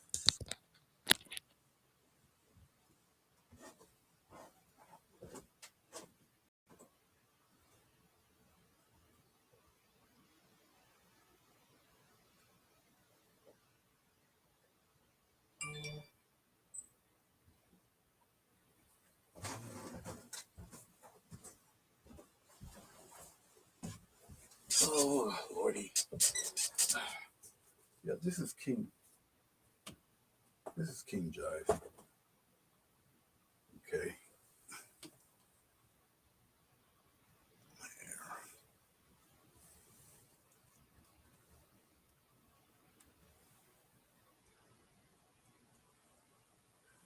As you can see, King Jives is definitely a different animal. Okay. Yeah, that was not done in a half hour. Um, every once in a great while, I will do something like this. Okay. But yeah, that's the good king. Let's see. Let's see. Okay. Like I said, I don't remember doing a tutorial for this. I may have, but I don't remember if I did the king. Um, and this is from a photo reference, as a matter of fact. Um, yeah, the photo reference. You can see I got flowers and I don't know, maybe 3,000 blades of grass, something like that. But if I really wanted to paint something, they end up looking like this. I can paint. I just don't because I'm more geared towards intermediate and beginners and things like that. Um, I got photos of portraits that I did for people that passed away, and I did one of a guy. He had a pit bull that died at 16. He was really attached to the dog, so I had to do a portrait from a photo, two separate photos, one of um, and then one of him laying in the grass with the dog. So I had a picture of him laying in the grass, then I had a separate picture of the dog, and I put them both together.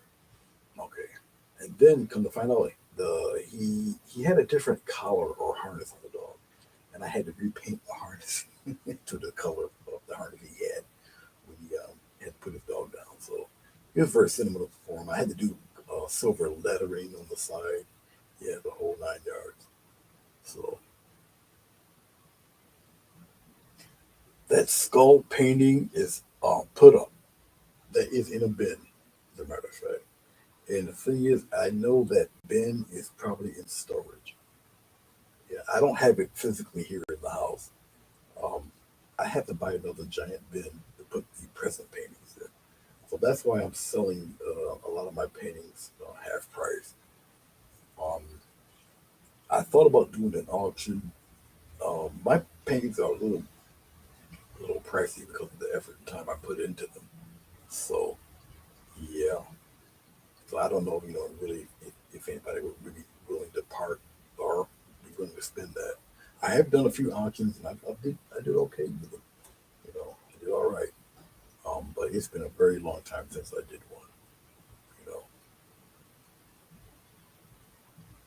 but yeah, I still got the hydrangeas in the skull.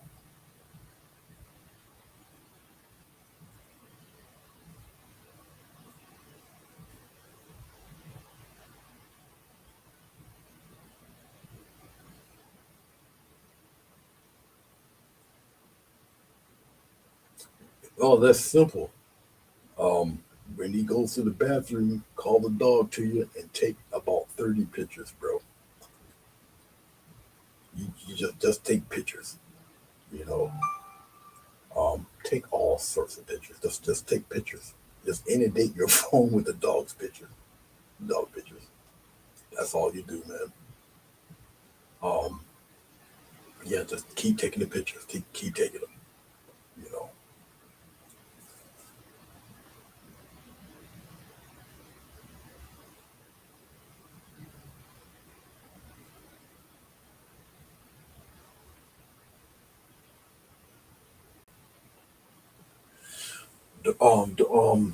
Mo. I used to laugh at um, I used to laugh at people who did art for them until I started doing them, and I didn't laugh anymore because it's pretty addictive. That is a very addicting art form. Um, the reason why I don't do many of them anymore. Oh, of course you guys can't hear me because the microphone way over there. Paint ports is extremely addictive. Um,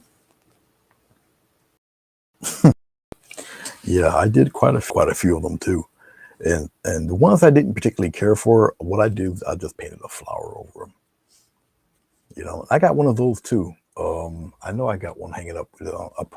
I did a pour with on top of the pour. I got one of those too. A few of those. So yeah. Oh, she wants jives. Oh God! I tell you what, because I don't want to give nobody sticker shock. Who is this? Who's that? Who just texted me? Oh, Doris. Okay, Doris. Doris, here. Hold on, Doris. Write this down.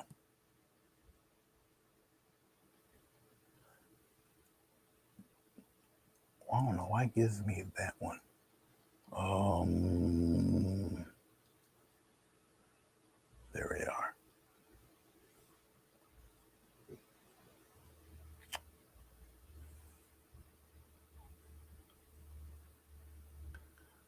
I don't know why it does it that way too. And actually, that's the wrong one. Why is it doing that? Go back to my original. This thing's gonna make me throw it in the garbage. There we are. Here, email.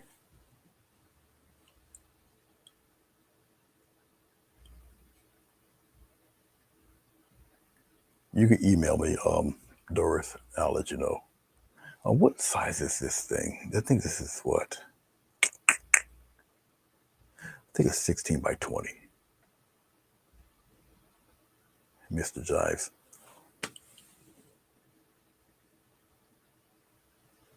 That's fine too. I'll answer her tonight. It's only 9:30. I don't go to bed until like 2:33 in the morning. So, but yeah, yeah, she can email me. Oh, yes, zillakong3@gmail.com. Yeah.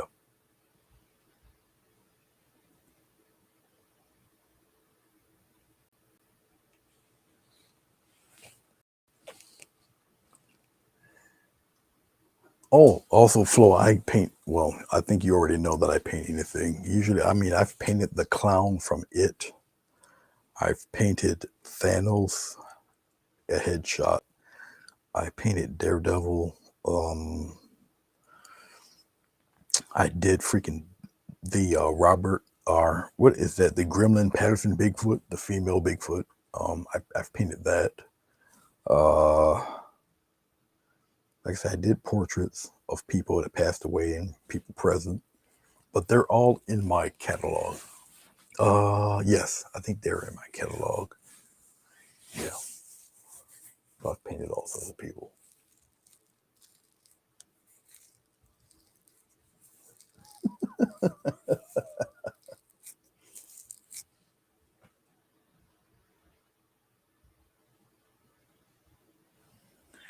Yeah, yeah, I am actually. Me and my brother, we're more Godzilla fans than King Kong, but I must give King Kong his due. Without King Kong, Godzilla would have never been made. Um, Japan, they wanted their large monster of their own because when they in the 1930s, when they seen King Kong, King Kong was sent to Japan, um, they wanted their own giant kaiju, so they actually came up with Godzilla. So yeah, so without Kong, there would have never been a Godzilla. So yeah.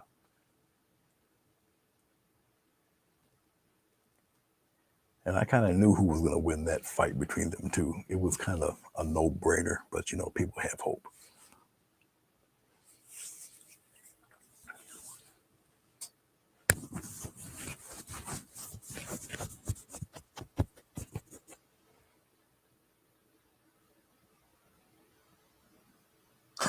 No one slacker.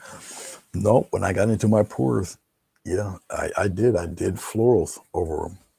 You know, I've done all sorts. I've done after I did a pour, then I put straight geometric designs over and made them 3D, looking like they're like in front of the other. It looks like two different pours, but it's not. I've done all sorts of stuff with them, but it is very addictive. I just don't have the room. I've even got a cake turner here. I've got kitchen strainers for designs. I got the whole shamil. I've got bottles of pour paint in my cabinet here. I really got to start shaking around there, but I haven't used them because I really don't have any room anymore. So yeah, Sugar Plum, good to see you. Hey, Moose Crazy, how you doing, Moose Crazy? I think they're gonna send you my email address, Moose Crazy. Um, yeah, here it is, Moose Crazy. Okay. It is a he, and he's 16 by 20. 16 by 20. Dry varnish ready to go. So, oh God. All right. But it is there.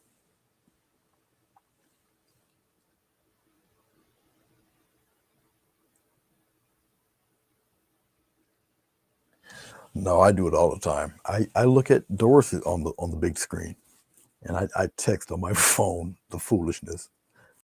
You know, I do the same exact thing. It's funny that I'm having a conversation with you guys. You guys can't really see my face. I shut the other camera off. I didn't use it today because this is more of a teaching thing. This fella here. So, what do I use for varnish? I'll show it to you right now. Hold on. Oh, thank God for long arms. I'll show it to you right now. Let's see if I can get the glare out of there. There we go. And since I got it this close, I guess I'll focus on it. It's going to throw the picture in the back out of whack, but that's all right. But this is what I use. Yes, I use triple thick clear glaze. Okay. But that's what I use. All right, let's put that back in focus there. Krylon and Core, I'll use. They both smell horrible. But I do use the triple thick. I like the sheen in the glossiness because I'm used to oil paint. Oil paint, I never glaze those, or I never varnish on oil painting. Oil paint dries by oxidation. It's naturally kind of shiny anyway. Oil paint, you get what you see. Acrylic paint gets slightly darker, and watercolor gets slightly lighter. Actually, it just gets lighter, period. Okay, it's just the makeup of that medium. And it works with the white of the paper.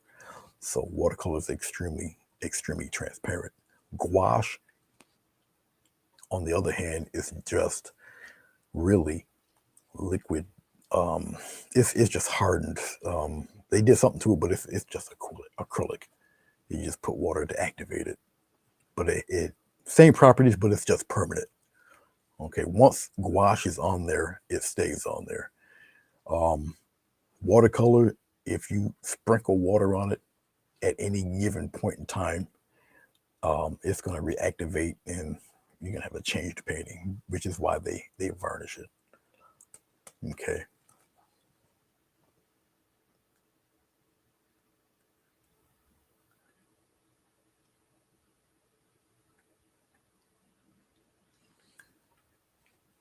So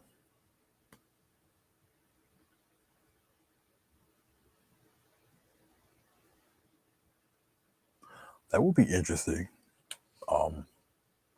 Mo, I would have to get myself set up for it. I do have a camera that's mounted on my ceiling facing downward.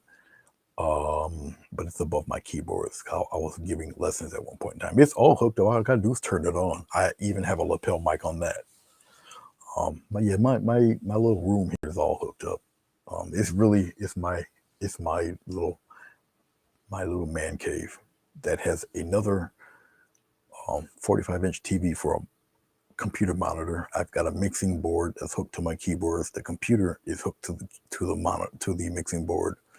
The keyboard is hooked to the mixing board. Yeah, everything's kind of all wired up around here. That I got a 40-inch screen on the shelf over here that I used to and talk to you guys with, but I just do it on the laptop since I'm using Restream and StreamYard and all them other yards. So I just switch it over to the PC. Now I'm accustomed to looking at it on the PC instead of looking at it on the computer screen.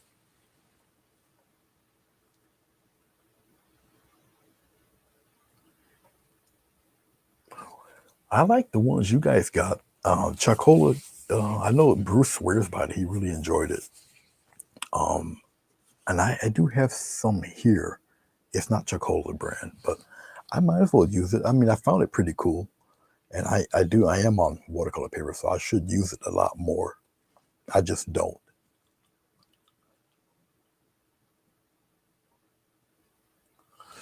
I did the same thing. It matters. I started out with Bob Ross. That's how I learned. I got all 400 of his episodes. Um, they're all in obviously DVD form, but I do got them all. Even his very first year, which is just about impossible to get, but I got that because they started out with year two if you wanted to buy them by the disc. Um, but yeah, I have them. Then as I grew and did it more and more, then I went to his teacher, Bill Alexander, um, and watched his technique and everything. And then I started reading books from Jerry Yarnell. I see some of his programs. He has a totally different style. He works in acrylics and it's beautiful. I got tons of his books also. He has like a complete series, and I got those books. Um, when I went to the floral stuff, I started with Donna Dewberry and her one stroke florals until I got the gist of that. Then I tried to do Lowell Spears flowers and whatnot. I wasn't really ready for all of that, and I know that Robert Warren did a few. I wasn't ready for it. Then I give up. Then I seen my friend. She used to work at the library, and they threw out 6 books, and they were Gary Jenkins books, floral books. And I looked at those, and I could not believe he did all of those beautiful flowers wet on wet. Because I thought it was impossible to have flowers look like that and be the wet on wet style. And I never knew they had a TV program. And sure enough, a company based in Germany had sponsored them, and they did TV shows a number of years for PBS. And so I got a ton of those, and I got to know him personally, him and his wife. I still do call him from time to time, as a matter of fact. And then he used to come in on my stream, especially when I was doing a lot of videos on Facebook. He would just pop up. I couldn't believe it. Yep, he would pop up, and that's how I met him. Actually, he gave me a lot of tips and pointers. He gave me his phone number read online, and I gave him a call. And he's 3 hours behind me, so yeah, we just started chatting and we became fast friends. Wonderful guy.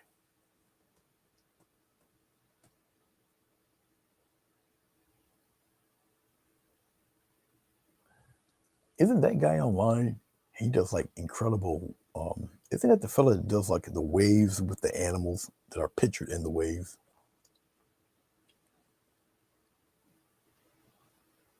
Yeah, him and his wife. I got all his DVDs and stuff from him too. But he will give him a ring. Sure enough. Yeah, and say hello to him. And we talked for quite a minute too. Yeah, he's a great guy. I talked to Bob Ross's wife. She actually contacted me.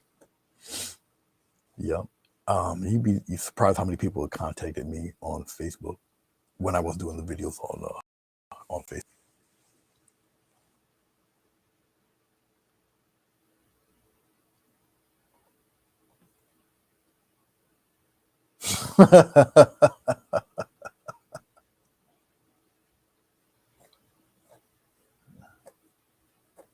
I remember Bob Ross saying, he laughed actually, saying that his work will never be in the Smithsonian. And guess where it is? You know, as a matter of fact, I know some of his works are in the Library of Congress also. And he laughed. He thought it was a big joke. He thought it was funny. Um, but he would laugh and say, no, his work will never be put there. And guess where his work is? You know. Yeah, they're good people. He contacted me because he seen me struggling with my electric stuff and everything. I was really trying to work at it and everything. And he must have talked to me for like 90 minutes, um, showing me how to do stuff. He asked what kind of equipment I had and whatnot, and we just started chatting right from there. You know. Yep. Oh yeah, now you contact me. Hold on, guys.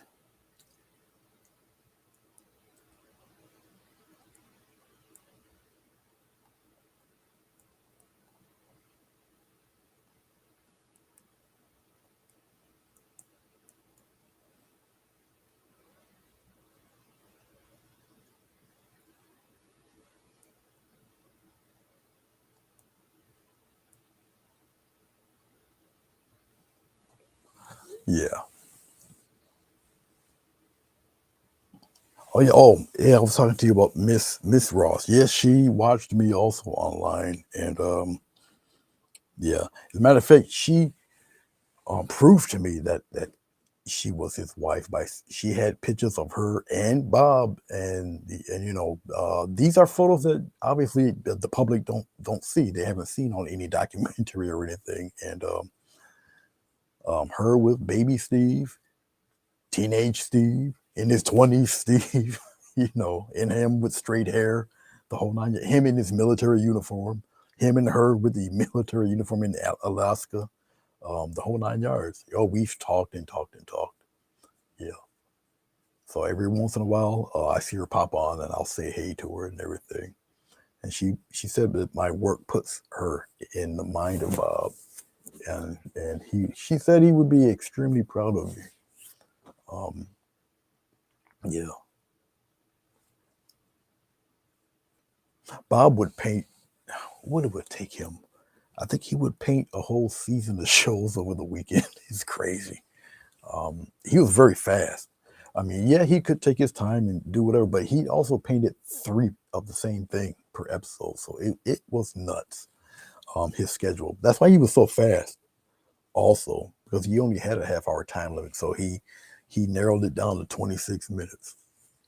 Of course, he did specials to where they lasted over an hour, and then of course he has um, his learning or training video, which was I think almost 2 hours long or something like that. But yeah, he got a few paintings out there like 90 minutes long and whatnot. I got all of that stuff. I got it sitting up on my shelf. So I'm very thankful because I've never really considered myself to be any type of painter because I started out so late. Um, I only started in 2010. It's 2020. It's going to be soon 2023 now. But I've been drawing pen and ink all my life. So yeah, I've been blessed, to know two of the greatest. And, the two that are still alive, Mr. and Mrs. Jenkins, you know. And then I had my certification through Wilson Bigford. And I don't know if you guys are familiar with him, but he only lived 90 minutes away from me up north near the Canadian border in Gouverneur, New York. And we became fast friends, me and Wilson. He unfortunately passed away a little over a year ago from COVID related pneumonia, I believe.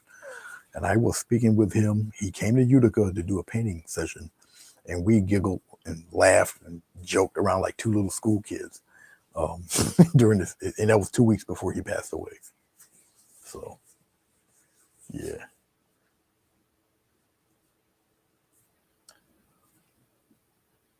Oh, I remember that. I believe, yeah, he did. Yeah, I remember that. I remember him when he painted Central Park, and I think he did the "I Love New York" pattern or something. It was some design he did. I think the design was actually the NY for New York, and he painted the Central Park Bridge there, which was nuts.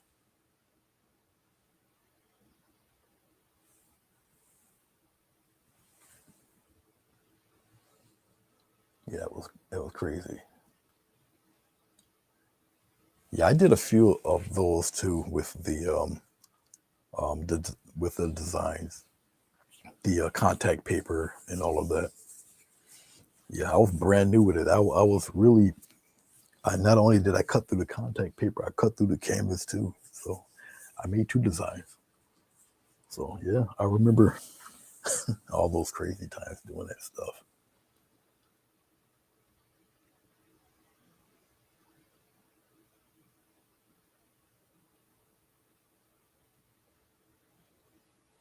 Hey Billy, no problem.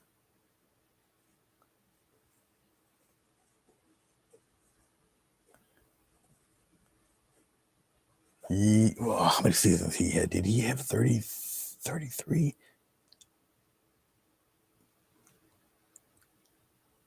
I know it was close to 30.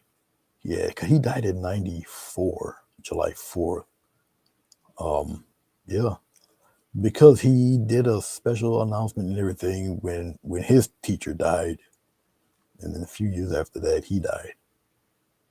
So I got his very last TV appearance. He um he was on a kids program, and he was so sick that obviously he had cancer, so he was bald, and he put a wig on, a curly afro wig. He was much thinner, but he did a kids program, and I got that because he died weeks after that. It was the same year, as a matter of fact, '94. He did the kids program. I got that episode too. So, but he did a number of them. Like I say, about 400 of them. Yeah, I got all of them sitting in my other room, my quote unquote PC room. I got them all there.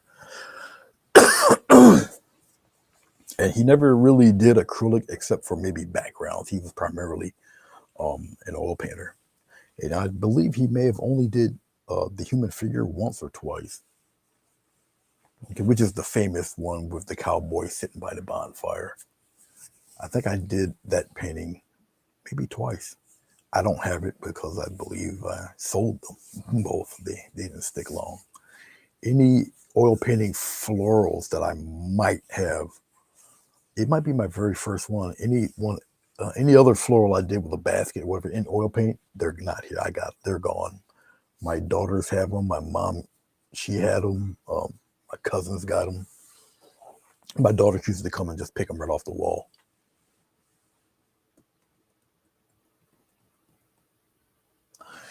No, I highly doubt it.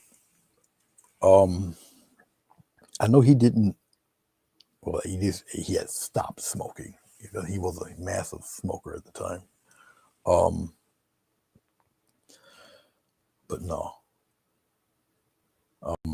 Shoot, if that was the case, um, um, Bill Alexander would have been died. Um, and Jenkins are in the 80s. Um, he's 83 now, 84, and he's worked with oils. Um, that's the reason why I stopped. That's the reason why I stopped. Hold on.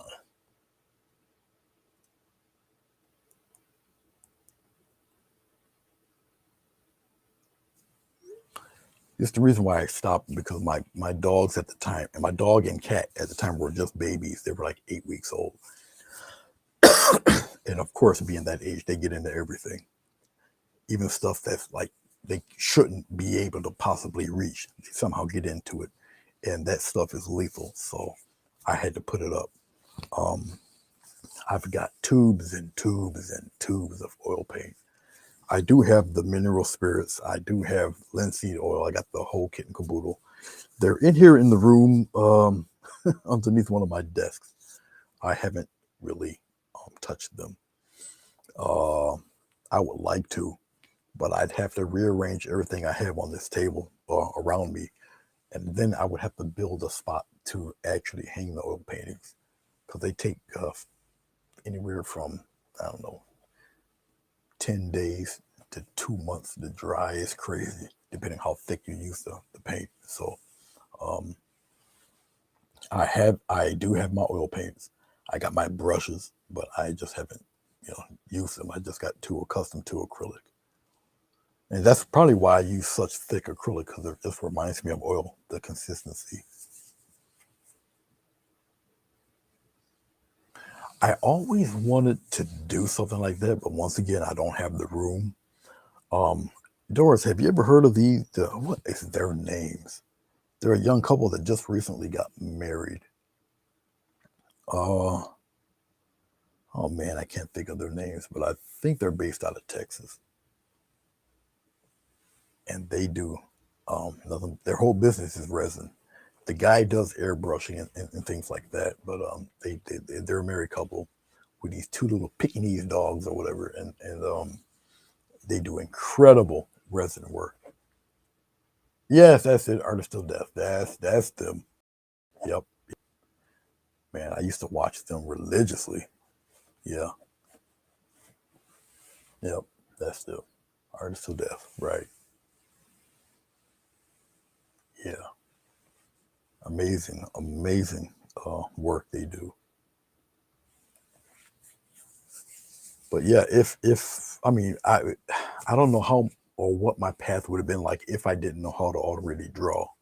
So if I didn't know how to draw, yeah, I would probably end up I'm going towards that route, either resin or the pouring. Yeah. Oh, okay.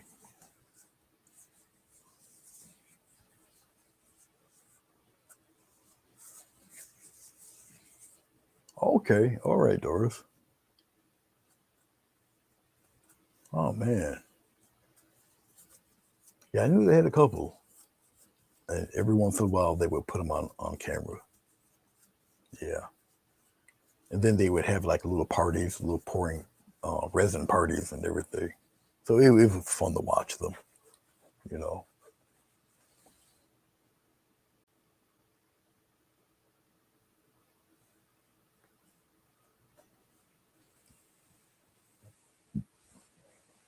Yeah, I got no qualms about people posting links up. Um, if they do good work, you know.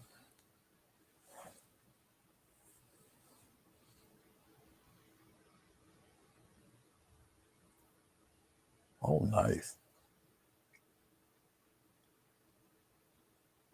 See, I didn't know that. Okay, definitely did not know that. I always kind of wondered what my works would look like with resin poured up. It probably looks like it was painted on glass or something. All depending on how long it takes for them to dry. And I would do them. I would resin my. I would not resin the paper. I would resin the boards though.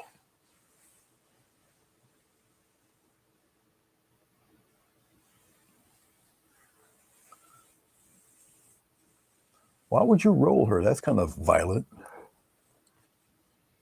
You know what, Mo? Stop watching roller derby.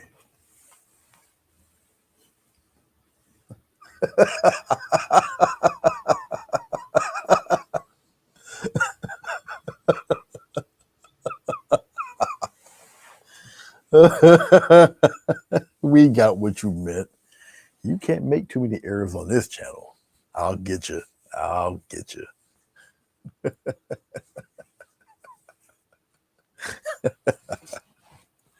Oh man, now that was funny.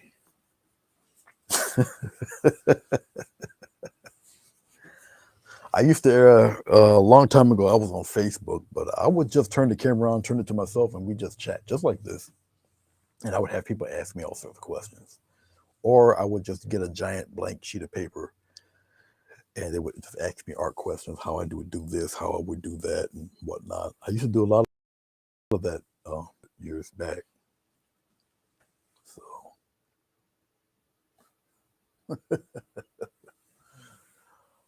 all right, my buddy will be on in 2 minutes. His name is Mike Trapp, Miketrapp, Mike Trapp Art. He'll be on in exactly right now. So I'm gonna log over here. I'm gonna go pester him while he paints either more trees or I think he's gonna do a lighthouse today. He's an extremely talented man. He will definitely keep you up because he has a loud, booming voice. And he sings in the key of W, Trapp, Mike Trapp Art. So he is on like right now, and I'm gonna go there and say hey, get myself set up, slap him on the big screen, and enjoy myself. Guys, I appreciate you. Thank you very much. I never take none of you for granted. Thank you for stopping in, Doris. It matters. All of you guys moves crazy. They should give you my email, and I'll email you this evening. Okay. All right, guys. I shall see you when I see you. Oh, drop the link. Oh, okay. Hold on. I think I can do that. I think I can do that.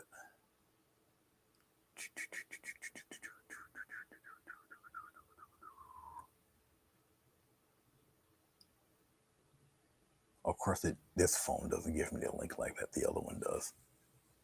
But I can do the same thing here. I'm on my iPhone's just above me here, so I can give you guys the link this way.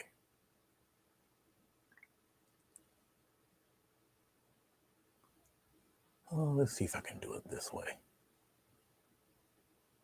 Because this thing is funny. Go to my channel. And I think that this thing is funny. Yeah, there we are.